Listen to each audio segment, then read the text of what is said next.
Bismillahirrahmanirrahim. Assalamualaikum warahmatullahi wabarakatuh. Alhamdulillahi ala ihsani wa syukru lahu ala taufiqihi wa amtinani.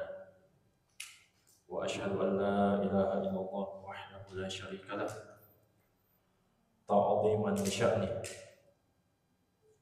Wa asyhadu anna Muhammadan abduhu wa rasuluhu ad-da'i ila ridwani sallallahu alaihi wa ala alihi wa ashabihi wa ikhwani amma ba'd. Fa ikhwani fid din wa akhwati fillah, kaum muslimin dan muslimat yang saya cintai dan saya muliakan, rahimani wa rahimakumullah. Kita kembali bersyukur kepada Allah Subhanahu wa taala yang sampai hari ini terus mencurahkan kepada kita nikmat demi nikmat. Kita masih berada di hari-hari 10 awal bulan Dzulhijjah.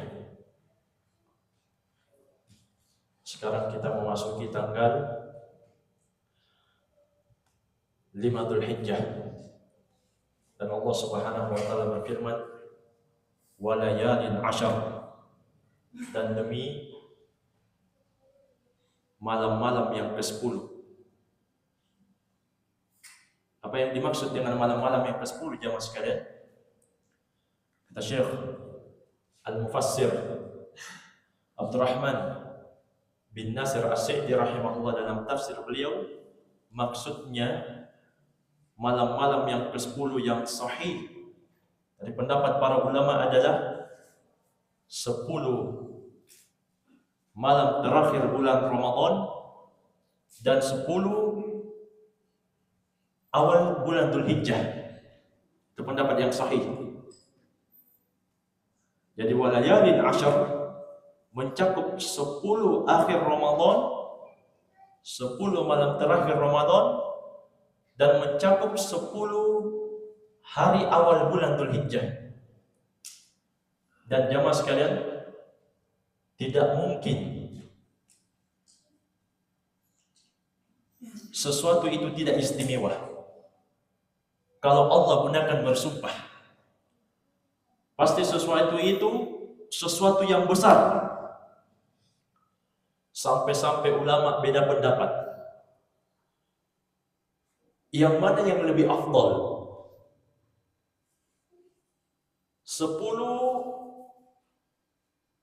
malam terakhir bulan Ramadan atau 10 awal Dzulhijjah? Beda pendapat ulama.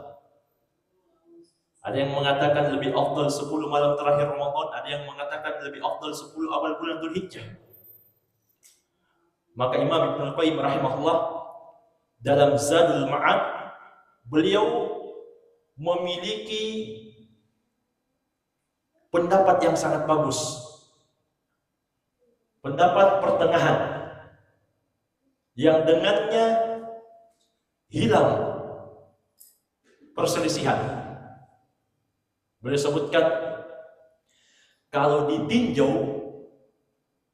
dari malamnya, maka 10 malam akhir Ramadan lebih afdal. Ini kalau ditinjau dari sisi malamnya. Karena kata beliau rahimahullah, di dalamnya terdapat Lailatul Qadar. Tapi apabila ditinjau dari siang harinya, maka 10 awal Dzulhijjah yang saat ini kita berada di dalamnya itu lebih afdal, kata Imam Ibnu Qayyim, kalau ditinjau dari sisi siang harinya. Karena di dalamnya adalah, atau di dalamnya terdapat Yaumun Nahar, hari penyembelihan. 3 yang beliau sebutkan. Pertama, hari Tarwiyah. Hari Tarwiyah nanti tanggal 8 Dzulhijjah, jamaah haji itu disunnahkan untuk bermalam di Mina. Dia mengqasar salat tapi tidak menjamak. Kemudian esoknya tanggal 9 Arafah, mereka harus wukuf di Arafah. Itu rukun haji. Sampai-sampai Nabi mengatakan al-hajju Arafah. Ibadah haji itu adalah Arafah. Dimulai dari tergelincirnya matahari masuk waktu zuhur, dan wajib mereka wukuf sampai terbenam matahari. Ini jamaah haji. Salatnya diqashar dan dijamak. Kemudian di 10 awal Dzulhijjah ada namanya Yaumun Nahar di tanggal 10. Iya. Orang-orang yang tidak haji mereka disyariatkan untuk berkurban di negaranya masing-masing, di tempatnya masing-masing. Adapun jamaah haji kalau tamattu, demikian pula kalau haji qiran, maka dia wajib menyembelih hadyu sebagai syukran. Nanti tanggal 10 di Mina. Iya. Jadi kata Imam Ibnu Qayyim, kalau ditinjau dari pagi hari, siangnya 10 awal Dzulhijjah lebih utama daripada 10 terakhir Ramadan. Iya. Sampai-sampai dalam hadits Ibnu Abbas yang diriwayatkan oleh Al-Bukhari, Abu Daud dan selainnya, dan lafaz ini milik Abu Daud. Kata Nabi SAW, "Ma min ayyamin al-amalu salih fiha ahabbu ila Allah min hadhihi al-ayyam, yakni ayyam al-ashr." Tidak ada hari-hari yang amalan-amalan kebaikan itu lebih Allah cintai di hari-hari tersebut melebihi hari-hari ini. Maksudnya 10 awal bulan Dzulhijjah.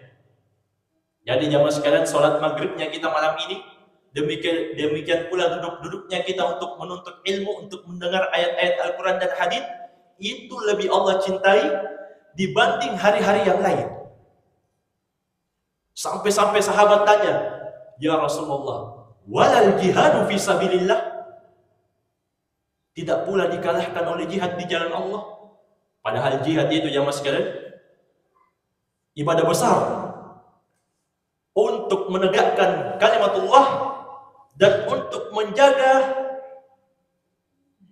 darah-darah kaum muslimin, untuk menjaga keamanan kaum muslimin. Itu ibadah jihad. Makanya orang-orang yang mengkritik ibadah jihad itu orang-orang yang tidak tahu berterima kasih. Lupa dia bahwa negara tercinta ini, Indonesia, itu merdeka dengan sebab jihad. Iya. Jadi yang menjajah itu orang Nasrani. Iya. Orang apa namanya? Negara 350 tahun. Iya. Belanda yang menjajah. Dan dengan syariat jihadlah kita merdeka. Iya. Ada pahlawan-pahlawan Islam, Imam Bonjol rahimahullah. Demikian pula Pangeran Diponegoro dan selainnya dari pahlawan-pahlawan Islam. Jadi orang yang anti jihad tidak pantas tinggal di negeri tercinta ini. Tidak pantas, tidak tahu dia berterima kasih. Iya. Karena negara ini merdeka dengan sebab jihad fi sabilillah. Tapi ketika sahabat bertanya, tidak pula dikalahkan ibadah-ibadah di 10 awal Dzulhijjah dengan jihad di jalan Allah? Kata Nabi sallallahu alaihi wasallam, "Walal jihadu fi sabilillah." Iya. Tidak pula dikalahkan dengan jihad di jalan Allah. Illa, kecuali. Iya. Rajulun kharaja bi nafsihi wa malihi falam yarji' min dzalika bi syai'in. Kecuali ada seseorang yang keluar berjihad dengan harta dan jiwanya, kemudian tidak ada satupun kembali dari harta dan jiwanya tersebut, artinya dia syahid, baru sama keutamaannya dengan amalan 10 awal bulan Dzulhijjah. Dan Allah berikan kesempatan kita malam ini jemaah sekalian untuk berada di dalamnya. Ini nikmat besar. Iya. Kemudian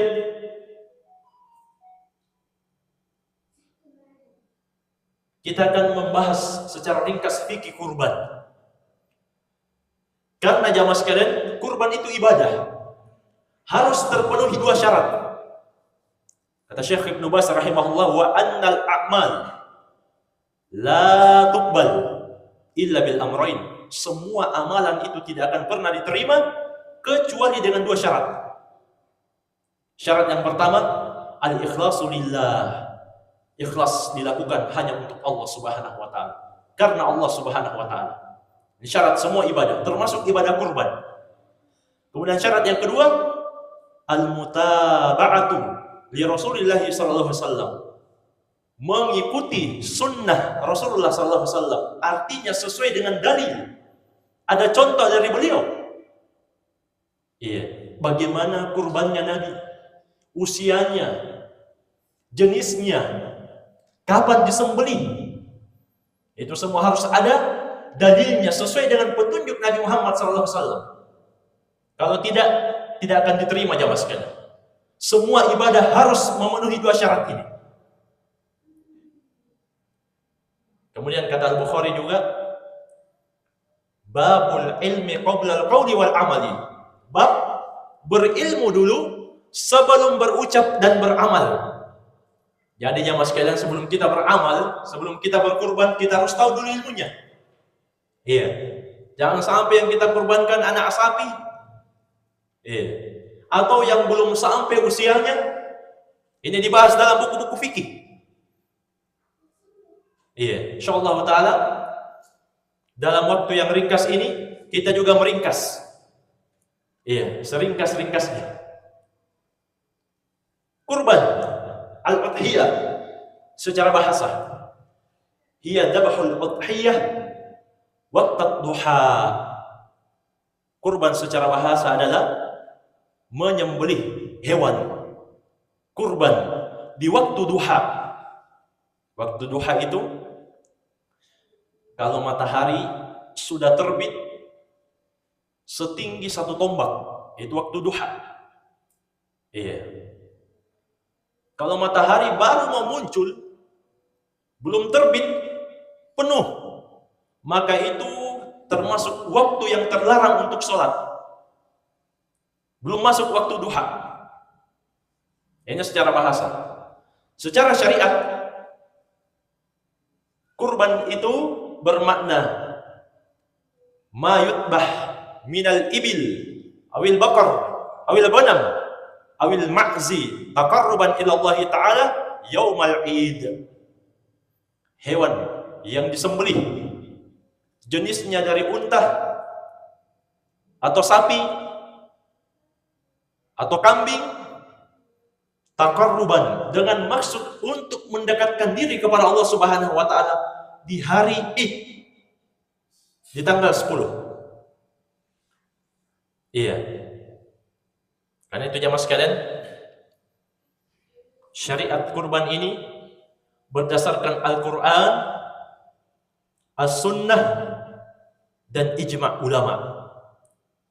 Sepakat semua ulama dari semua madhab, Hanafiyah, Syafi'iyah, sebelumnya Malikiyah dan Hanabilah.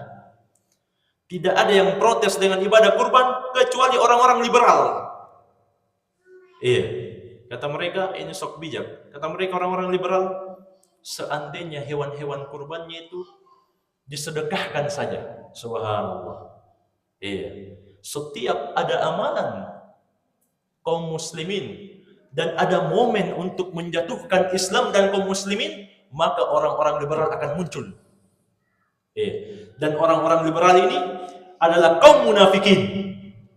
Dan Allah Subhanahu wa taala telah menetapkan tempat orang-orang munafik. Innal munafiqin fid darkil asfali minan nar. Sesungguhnya kaum munafikin berada di keraknya neraka. Neraka yang paling dalam. Mereka akan kekal di dalamnya. Orang-orang liberal saudara kembar kaum munafikin. Iya. Jadi mereka saja yang protes. Dalilnya dari Al-Quran, firman Allah Subhanahu wa taala dalam surah Al-Kautsar, Fasalli li rabbika wanhar. Jelas, salatlah engkau hanya untuk Tuhanmu dan lakukanlah kurban. Dalam hadis Al-Bukhari dan Muslim, ini hadis sahih, disepakati tentang kesahihannya, diterima di tengah kaum muslimin. Kana yudhi bi kabshaini amlahaini aqranain. Adalah Nabi sallallahu alaihi wasallam itu berkurban dengan 2 ekor kambing yang amlahain. Amlahain itu berwarna putih tapi ada sedikit hitamnya. Namun yang dominan putihnya, putih-putih seperti putih garam, sebutkan oleh ulama kita. Aqranain, punya 2 tanduk. Ini menunjukkan kuatnya kambing itu. Dalam hadis yang lain disebutkan kurbannya Nabi itu saminain, faminain, gemuk dan mahal. Tidak main-main jamaah sekalian. Ini persembahan untuk Allah. Gemuk dan mahal. Iya. Dan sepakat ulama dari semua madhab ini disyariatkan. Hanya mereka pada pendapat kurban itu wajib atau sunnah. Adapun Abu Hanifah, demikian pula yang diriwayatkan oleh Imam Malik, dari Imam Malik mereka mengatakan hukumnya wajib. Iya. Namun mayoritas ulama termasuk Syafi'iyah dan Hanabilah dan ulama-ulama yang lain menguatkan bahwa kurban itu sunnah muakkadah, sunnah yang sangat ditekankan. Iya, sampai-sampai Rasulullah mengatakan dalam Musnad Imam Ahmad, "Man kana lahu sa'ah wa lam yudhi fala yaqrabanna musallana." Siapa yang punya kemampuan untuk kurban tapi dia tidak berkurban, maka jangan dia dekat-dekat tempat salat kami. Iya. Bahkan jamaah sekalian, sampai Syekhul Islam Ibnu Taimiyah rahimahullah mengatakan, al-udhiyah wal aqiqah wal hadyu. Hadyu ini untuk jamaah haji. Afdalu minas sadaqah bi thamani dzalik. Kurban, akikah, demikian pula hadyu. Hadyu itu untuk tamattu dan qiran. Jamaah haji tamattu dan jamaah haji qiran harus dia berkurban sebagai hadyu syukran. Kalau tidak, dia tidak mampu, maka dia berpuasa 3 hari di Makkah dan 7 hari ketika pulang ke negerinya. Sebagaimana firman Allah Subhanahu wa taala yang Allah sebutkan dalam Al-Qur'an. Iya. Jadi ini kata Syekhul Islam Ibnu Taimiyah lebih afdal daripada bersedekah dengan nilainya.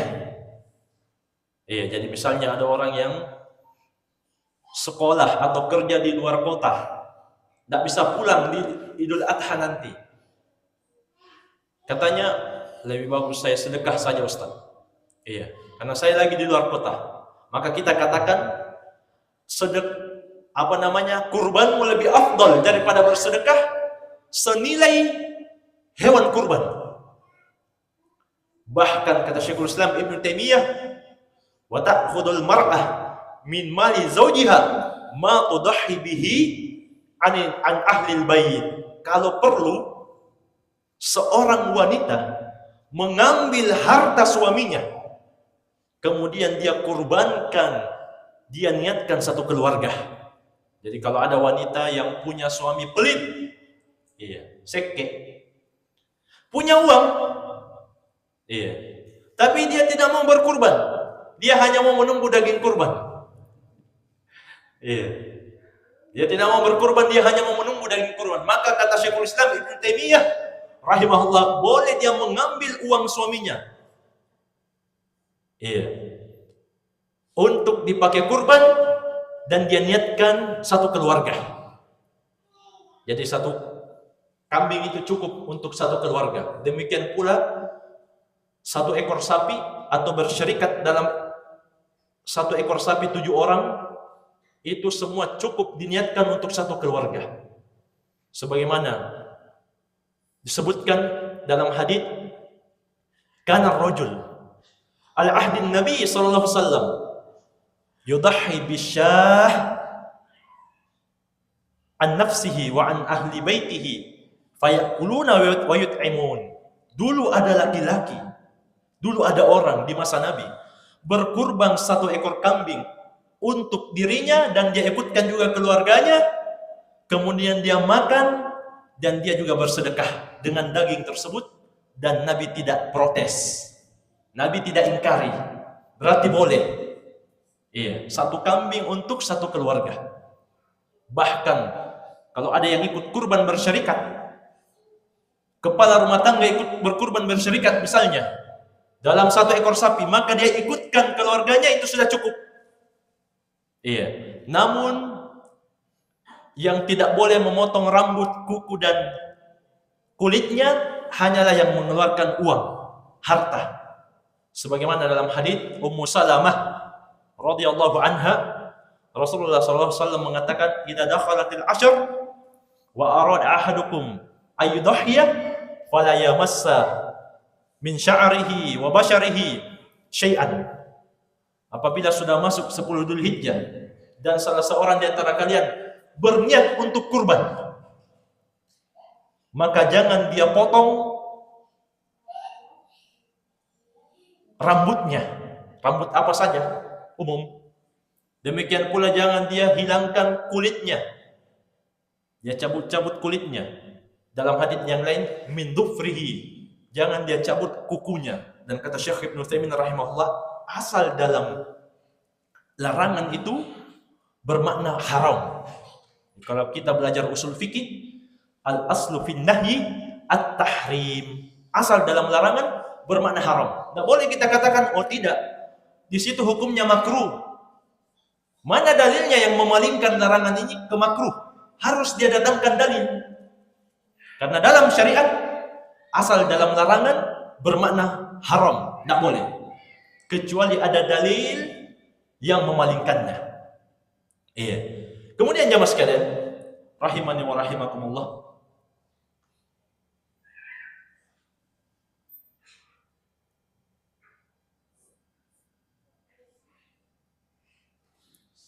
Berapa usia?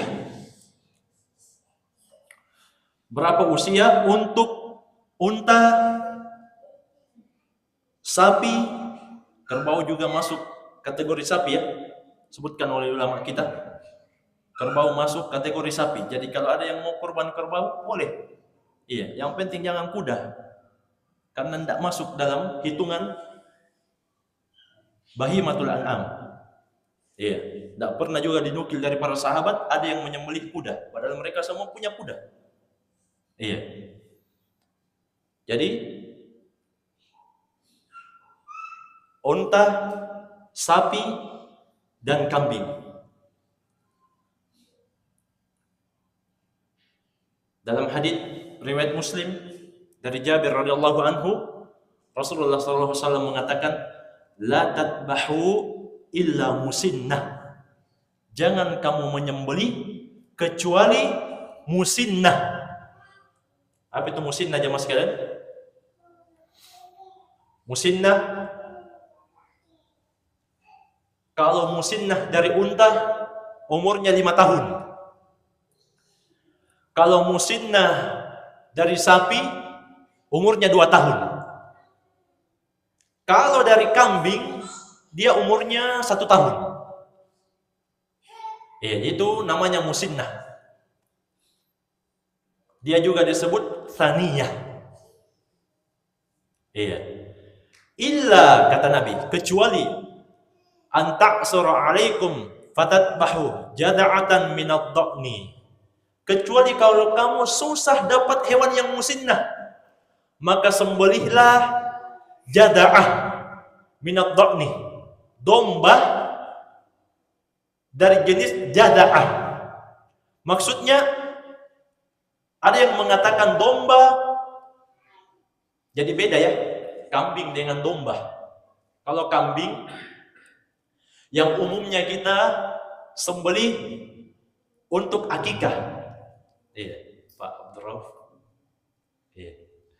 Bisa ditanya, kambing. Domba yang tebal bulunya. Iya. Jadi kalau kamu tidak dapat hewan yang musinnah, 5 tahun unta, 2 tahun sapi, 1 tahun kambing, maka sembelilah jada'a minad dhar'i, domba yang jenisnya jada'a. Ini ada yang mengatakan umurnya, maksudnya dombanya minimal 1 tahun. Ada yang mengatakan tidak, cukup 6 bulan. Iya. Jadi kalau domba cukup 6 bulan. Namun jamaah sekalian, kalau kita mampu mendapatkan yang 1 tahun lebih baik. Iya. Al-khuruju minal khilaf aslam. Ada kaidah. Keluar dari silang pendapat itu lebih baik. Iya. Jangan coba masuk-masuk di silang pendapat ulama. Iya. Jadi ini usia.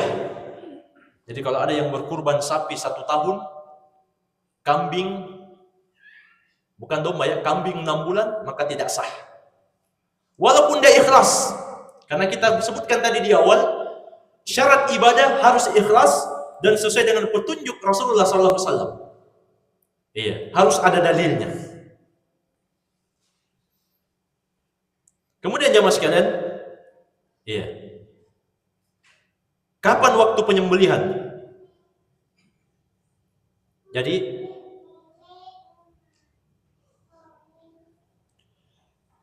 dulu, jadi Jundub bin Sufyan mengabarkan bahwa syahidul adha ma'a Rasulullah SAW. Kami hadiri sholat Idul Adha bersama Nabi SAW. Ini Masya Allah. Berarti sholat Idul Adha bersama Nabi. Iya. Falamma qada salatahu bin nas nadhara ila ghanam qad dubihat. Ketika selesai sholat, beliau melihat ada kambing sudah disembeli sebelum waktu sholat. Iya. Jadi waktu sholat Adha, Idul Adha itu jamaah sekalian, ketika matahari terbit sudah setinggi tombak, 1 tombak tadi. Kemudian sholat Idul Adha 2 rakaat. Nabi biasanya membaca surah Al-A'la, Sabbihisma rabbikal a'la di rakaat yang pertama, dan surah Al-Ghasyiyah, Hal ataka haditsul ghasyiyah di rakaat yang kedua. Nah, ada hewan kurban yang disembelih sebelum waktu sholat. Maka Nabi mengatakan, madzabaha qabla shalah falyadbah syatan makanaha. Siapa yang menyembelih sebelum waktu sholat, hendaklah dia ganti sembelihannya, ganti sembelihan yang lain, tidak sah. Iya.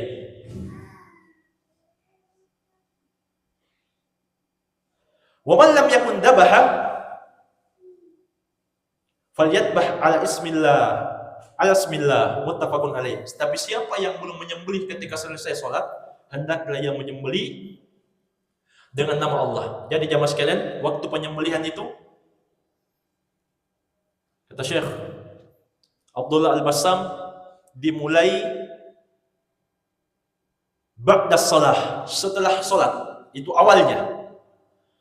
Walau kana qabla al-khutbah, walaupun dia tidak ikut khutbah, karena mendengarkan khutbah hukumnya sunnah.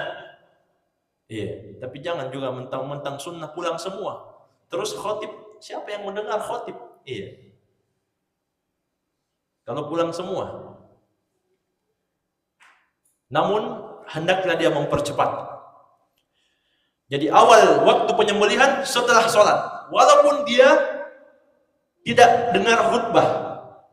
Aw ba'da muddati qadri shalah ba'da dukhuli waqtiha fi haqqi man la salata alaihi fi mawdi'ihi ka ahli bawadi. Atau sekiranya kalau ada orang yang tidak sholat, misalnya kalau di sini disebutkan Arab Badui, mereka itu biasanya tidak hadir sholat, tidak ditegakkan juga sholat di tempatnya, atau orang yang ketiduran tidak sholat, karena itu dia katakan sunnah, tidak sholat Idul Adha. Tiba-tiba bangun, dia mau menyembelih langsung hewannya, maka kita katakan tidak boleh kamu sembelih kecuali setelah selesai sholat.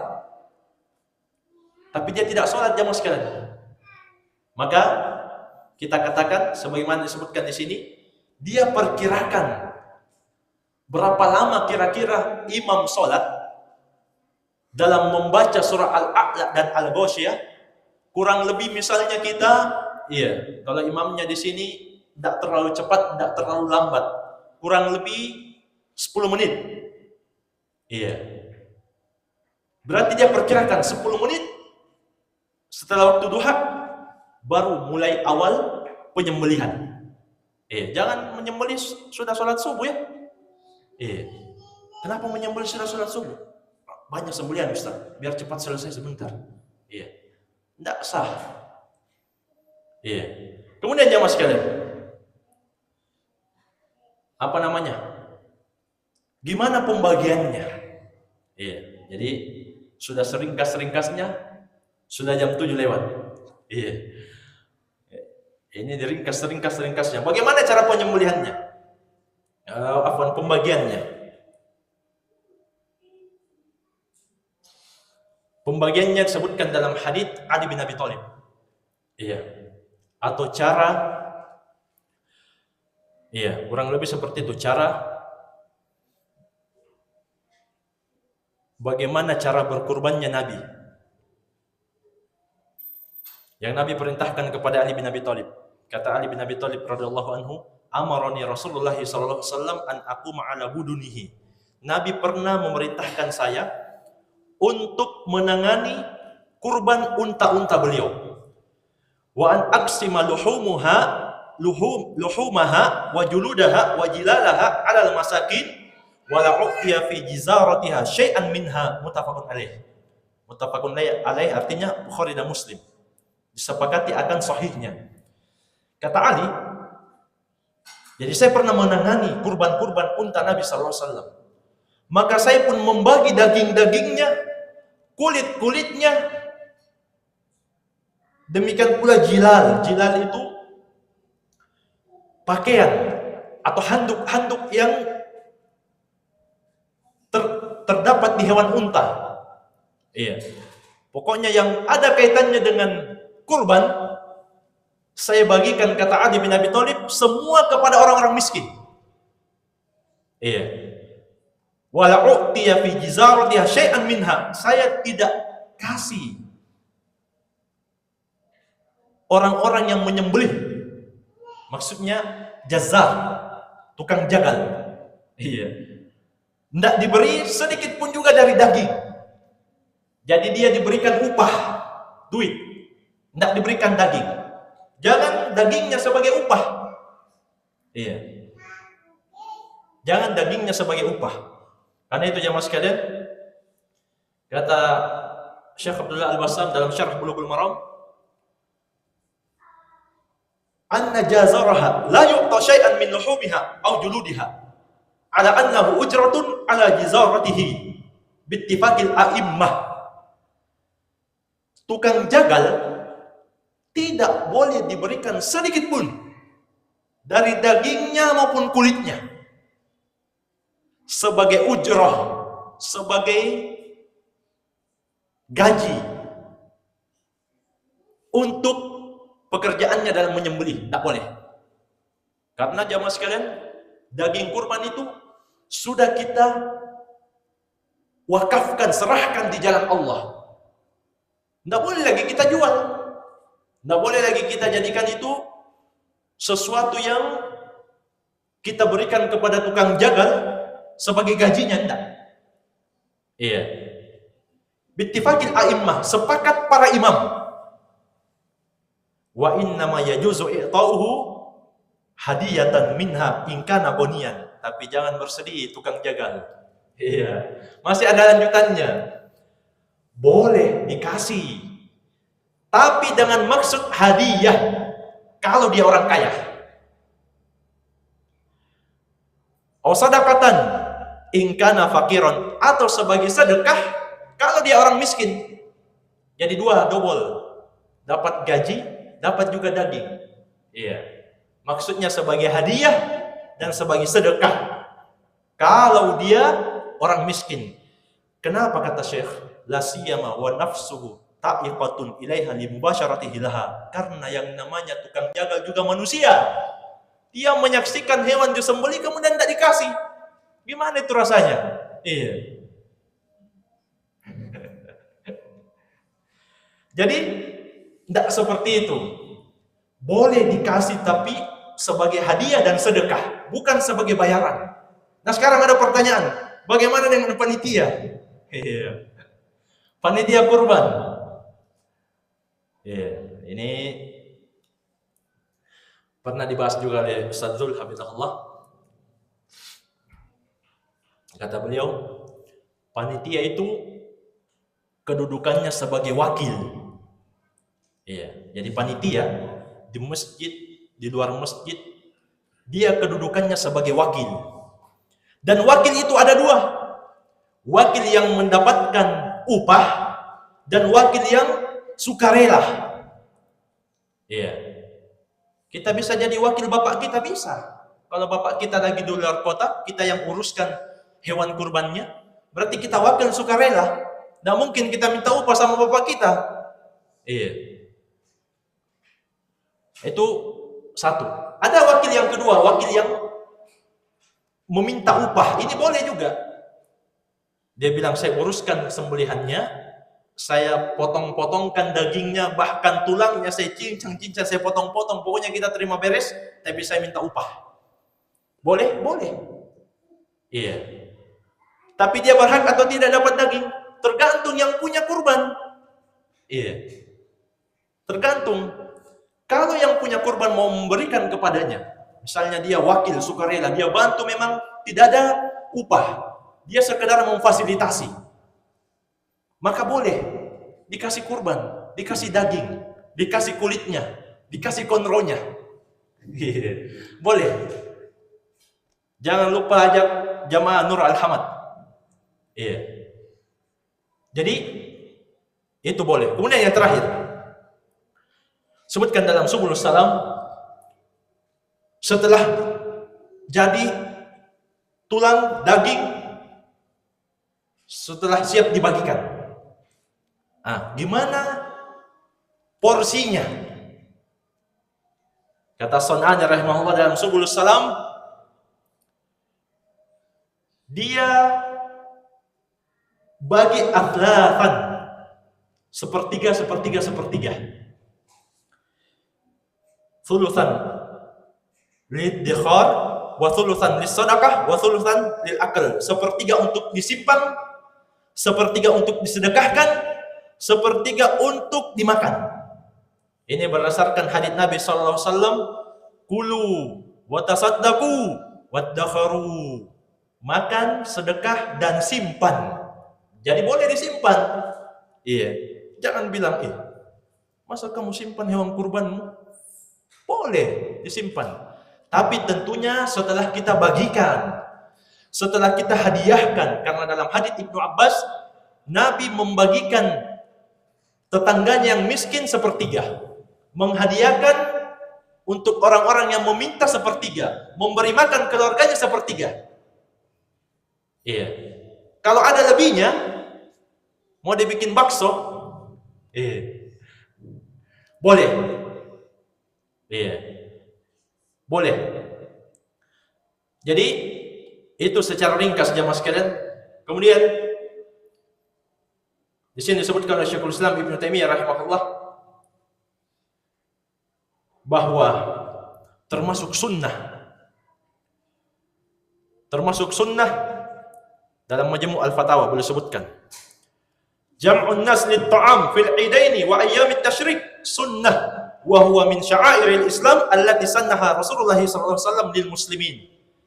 Mengumpulkan orang-orang untuk makan di dua hari raya, Idul Fitri maupun Idul Adha. Demikian pula hari-hari tasyrik, itu hukumnya sunnah yang disunnahkan oleh Rasulullah sallallahu alaihi wasallam dan merupakan syiar-syiar Islam. Iya, hari-hari tasyrik itu tanggal 11 setelah lebaran, 12, 13, itu semua waktu penyembelihan. Ayyamut tasyrik, kullu ayyamit tasyrik dabhun. Semua hari-hari tasyrik adalah hari-hari penyembelihan. Ada yang mau menyembelih malam, siang, pagi, selama mulai tanggal 10 sampai tanggal 13 semua sah. Iya. Dan mengumpulkan orang untuk diajak makan di hari-hari itu termasuk sunnah. Iya, jadi jangan disembunyi. Iya. Ajak makan. Iya. Sudah makan, sudah masak cotonya, parunya, sudah masak kontrolnya, panggil tetangga untuk makan. Ini termasuk syiar Islam. Iya. Ini termasuk syiar Islam. Baik. Mungkin saja yang bisa kita ambil pada malam hari ini, jemaah sekalian. Barangkali ada yang perlu dipertanyakan, saya persilahkan. Itu biasanya dan umum itu harga kurban 2 juta sudah termasuk biaya operasional. Bagaimana tadi bilang tidak boleh ada upah. Padahal di biaya operasional di sini termasuk itu di sini membayar itu sembeli dan lain-lain, beli apa lain-lain. Iya. Air minum, air apa dan lain-lain ya. 2 juta bersih. Sudah termasuk biaya dibebankan kepada sahibul kurban. Iya. Misalnya 2 juta. Iya. Sudah termasuk biaya operasional. Iya. Berarti beli sapinya tidak segitu. Iya. Di bawah. Iya. Ada lebih. Iya. Nah, ini yang lebihnya ini dibayarkan untuk jagal, Iya. apa dan segala macam, beli air minum dan apa macam-macam ya. Iya. Seandainya dia tulis di situ 2 juta untuk kopi. Iya, karena ngantuk jaga sapi. Jamaah sekalian, harga sapi itu masyhur. Iya, bisa diketahui, bisa dicek. Iya. Saya saja tahu. Iya, apalagi antum pasti lebih tahu. Jadi kalau 2 juta sudah bersih, itu termasuk murah. Iya. Kita sudah sebutkan tadi, wakil itu ada 2. Ada wakil yang sukarela hanya memfasilitasi. Iya. Seperti mungkin panitia masjid. Dia fasilitasi, sukarela. Ada juga yang minta upah. Ya, mungkin di situ tadi 2 juta sudah sama ongkos. Iya, bensinnya, jalannya. Iya. Itu boleh. Ada wakil yang seperti itu. Tapi dia tidak bisa lagi mengambil daging, kulit, tulang, apapun juga, kecuali dia diberikan sama sahibul kurban. Iya. Tapi sahibul kurban juga jangan pelit-pelit, jamaah sekalian. Iya. Coba kita baca tadi Syekh Abdullah Al-Bassam. Gimana orang yang berhadapan dengan daging, kemudian kita tidak kasih dia? Gimana perasaannya? Iya.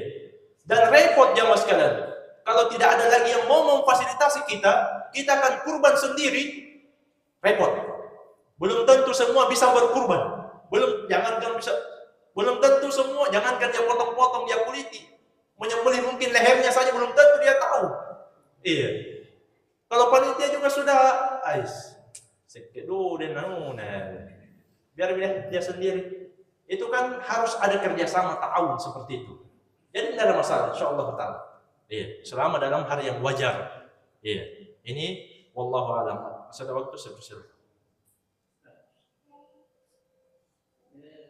Tadi dikatakan bahwa tujuan kurban itu untuk mendekatkan diri kepada Allah. Kalau diperinci kata-kata dekat, bagaimana maksudnya? Iya. Kemudian yang kedua, bagaimana kalau ada orang yang membeli 1 ekor sapi, kemudian dia memanggil 6 orang yang tidak mampu berkorban untuk ikut sapi itu. Iya. Jamaah sekalian, takarruban kita tadi bilang, udhiyah kurban secara syariat menyembelih dengan maksud takarruban ila Allah yaumul Id. Mendekatkan diri kepada Allah di hari Id. Apa maksudnya mendekatkan diri? Maksudnya kata para ulama, mengharap surga dan supaya selamat dari neraka. Itu maksud ibadah. Iya. Inna a'tainakal kautsar. Sungguh kami telah memberikan kepadamu Al-Kautsar. Al-Kautsar ini banyak penafsirannya jemaah sekalian. Di antaranya penafsirannya Al-Kautsar itu nahrun fil jannah, sungai di surga. Ini bantahan total untuk orang yang mengatakan Nabi Muhammad belum dijamin masuk surga. Ada yang seperti itu, ada. Iya. Ahli tafsir, ahli bahasa Arab. Iya. Katanya Nabi Muhammad belum dijamin masuk surga. Perhatikan ayat itu. Sungguh kami telah memberikan engkau wahai Muhammad Al-Kautsar, sungai di surga. Kalau Nabi Muhammad tidak dijamin masuk surga, untuk siapa sungai itu? Iya. Di antara penafsiran juga Al-Kautsar, kebaikan yang sangat banyak. Kebaikan dunia, kebaikan akhirat, kebaikan agama. Kalau kita sudah dikasih seperti itu, perhatikan ayat selanjutnya. Fasholli lirabbika wanhar. Salatlah kamu kalau begitu hanya untuk Tuhanmu dan lakukanlah kurban. Maksudnya sembelihan sehingga kamu memaksudkan untuk dekat kepada Allah, supaya kamu selamat dari neraka, masuk ke dalam surga, mendapat rahmat Allah, mendapatkan kasih sayang Allah Subhanahu wa taala. Itu maksud kurban. Jadi bukan untuk pamer. Dan semua ibadah seperti itu jamaah sekalian. Iya. Kemudian yang terakhir, ada orang yang punya uang. Dia mampu Dia mampu beli sapi, tapi dia ikutkan 6 orang dalam kurbannya tersebut menjadi 7. Iya. Jamaah sekarang tidak ada masalah sebenarnya. Iya. Jangankan satu sapi diikutkan 6 orang. Satu keluarga yang kita nafkahi. Iya. Misalnya kita punya nafkah. Ada anak, cucu. Anaknya lagi cucu, kita semua yang biayai.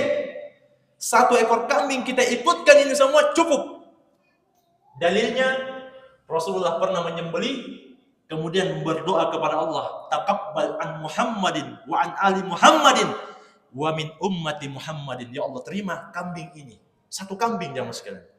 Dari Muhammad, dari keluarganya Muhammad, dan dari umatnya Muhammad. Bayangkan jamaah sekalian, berapa umatnya Rasulullah SAW. Diikutkan 1 ekor kambing. Niatnya, apalagi cuma 6 orang.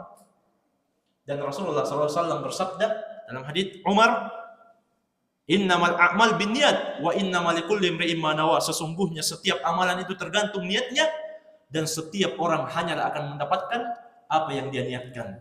Iya, jemaah sekalian sudah masuk waktu Isya. Semoga bermanfaat. Naktafi bihadzal qadar. Lebih dan kurangnya saya mohon maaf. Wabillahi taufik. Subhanakallahumma bihamdik. Asyhadu an la ilaha illa anta astaghfiruka wa atubu ilaik. Wa sallallahu ala nabiyyina Muhammadin wa alihi wa sahbihi wasallam. Wa akhiru da'wana alhamdulillahi rabbil alamin. Wassalamualaikum warahmatullahi wabarakatuh.